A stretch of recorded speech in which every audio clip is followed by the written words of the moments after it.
OK, une fois que notre fichier DXF est fait, on va l'importer dans Easel. Fait qu'on va voir un peu comment faire. C'est sûr qu'il faut avoir un compte Easel au départ. Ça fait que on a nous autres le Easel standard. Fait qu'il faut avoir un compte, puis ensuite, moi ici, je n'ai déjà plusieurs projets de fait. Fait que ensuite, on fait tout simplement démarrer un nouveau projet. OK. Et maintenant, on voit ici, on va faire peut-être le tour rapidement de l'application du logiciel, si on veut. Ici, on a la surface de travail. C'est là qu'on va importer nos fichiers. Et à droite, dans le fond, on a le résultat que ça va donner. Ici en haut, on a dans le fond le matériel brut qu'on va utiliser, l'outil qu'on va utiliser, et ici, bien sûr, les settings de l'outil. Dans le fond, au niveau des settings, souvent, en fonction du matériel, l'application va nous demander, va nous recommander certaines choses. Fait qu'ici, on voit que j'ai mis du birch plywood, du Venirus. Ça fait qu'ici, mettons que je le mettrais en ABS, on pourrait voir que les settings ont changé. Ou si je vais dans le MDF, qui est un matériel quand même assez mou, euh, normalement ça changerait aussi. Parce qu'on a la vitesse et la profondeur de chaque passe. Ici, en bas, c'est tout simplement pour le pro. Ça fait qu'on n'a pas à s'en soucier nécessairement. Ici, à gauche, dans le fond, on a ce qu'on appelle les shapes. On peut créer des shapes standards, comme des carrés, même des étoiles, ici, et ainsi de suite. On peut créer aussi des lignes. OK. On peut créer des points pour venir percer des trous. Et on a aussi du texte qui est standard avec des fontes qui sont là. Puis ici, je pourrais prendre track puis venir mettre ce que je veux. OK, mettons Guy. Et voilà. Chose qui est peut-être le fun à regarder. Ah oui, ici, on travaille en millimètres ou en pouces. Ça, c'est correct.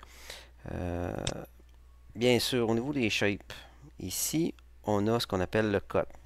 Ce que ça veut dire, c'est que c'est par rapport à la découpe. Qu'est-ce qu'on va faire? L'usinage et ainsi de suite. On voit ici que, exemple, le carré, ben, je viens l'usiner à une profondeur de, ce qui est à peu près, mettons un quart, on va le mettre à un quart. Fait qu'on vient usiner ce carré-là à un quart.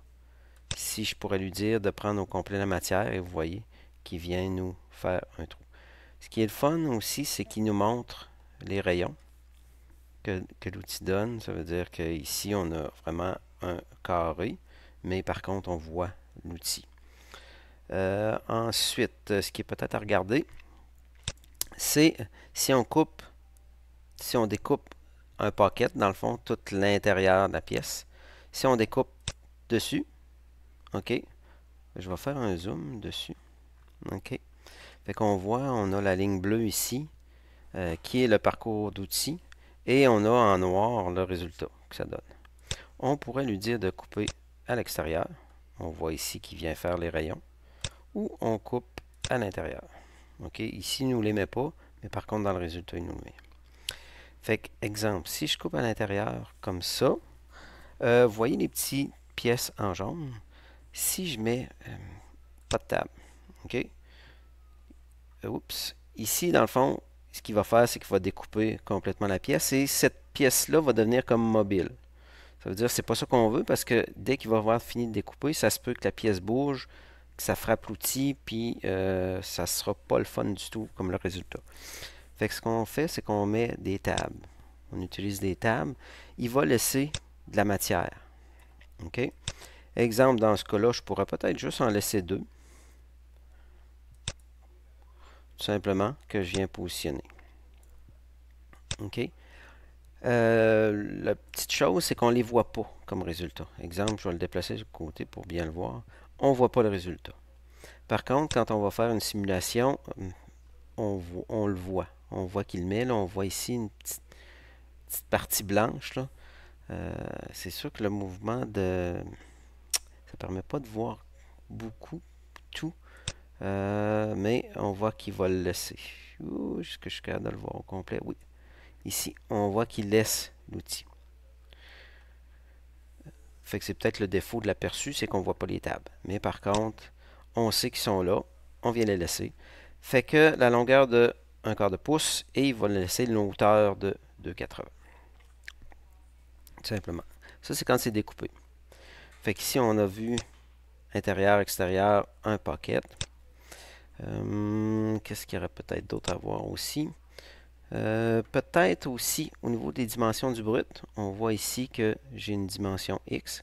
Je pourrais tout venir changer. Fait que je pourrais mettre 10 pouces de large par 10 pouces. Et l'épaisseur, exemple, 0,25. Et voilà. Fait qu'il va tout adapter en fonction de ça. Et chaque shape, je vais être obligé de revenir sur chaque shape. OK. Ici, j'ai une profondeur de 2 pour 1/4. Donc, il va me laisser un petit peu de matière. Peut-être à ce niveau-là, ce qui est bon à souligner. Exemple, je vais prendre l'étoile. On voit ici qu'il la découpe pas au complet. Peut-être toujours laisser le matériel un petit peu plus épais. 0,265, genre. Oups. Pour s'assurer que quand on va faire le trou, l'ouverture ou la découpe, qu'il va faire au complet la pièce. Parce que ici, dans le fond, on ne peut pas lui donner une épaisseur supérieure. Je ne pourrais pas dire 0,3. C'est qu'il nous ramène toujours. Oui, il va le prendre. Okay. Tantôt, il l'a pris 0,3. Mais quand je reclique dessus, il nous ramène toujours à l'épaisseur maximale. Fait que moi, je dirais de toujours laisser un petit peu plus. Parce que notre machine en bas, c'est pas une machine à 100 000 $. Ça fait que ça se peut qu'elle soit croche puis que ça fasse pas au complet. Ça m'est arrivé à plusieurs fois. Mais, exemple, ça varie de 15 millièmes, étant donné qu'on ne fait pas des moules excessivement dispendieux, ben, ça va faire le job pareil. Fait que ça, c'est parfait. Ça, on voit un petit peu tous les outils qu'on a. Peut-être aussi, on a des outils standards, des choses standards. Fait qu'exemple, on voudrait un flocon de neige. Ben, on voit ici, regardez. Peut-être une chose qui n'est pas pire à voir. Regardez le flocon de neige. Avec un outil d'un 8, on voit qu'il fait juste des trous. Parce que, dans le fond, probablement que chaque branche, ici, est plus étroit qu'un 8. Fait que l'outil n'est pas capable de le faire. Fait qu'exemple, je vais le grossir un peu. Et voilà. Les branches apparaissent. Donc, ici, l'outil est capable d'y aller. Donc, il va créer l'objet. Parce que, pourquoi il le faisait à un 8? C'est parce qu'ici, à l'intersection des branches, ben, l'outil était capable d'y aller. Tout simplement. Fait que ça, c'est bien pour ça. Il est quand même pas pire pour ça. Ou, si je voudrais faire sur la shape, on voit que c'est complètement différent. Comme résultat, on voit qu'il garde l'intérieur. Fait que c'est quand même, pour ça, c'est quand même pas pire.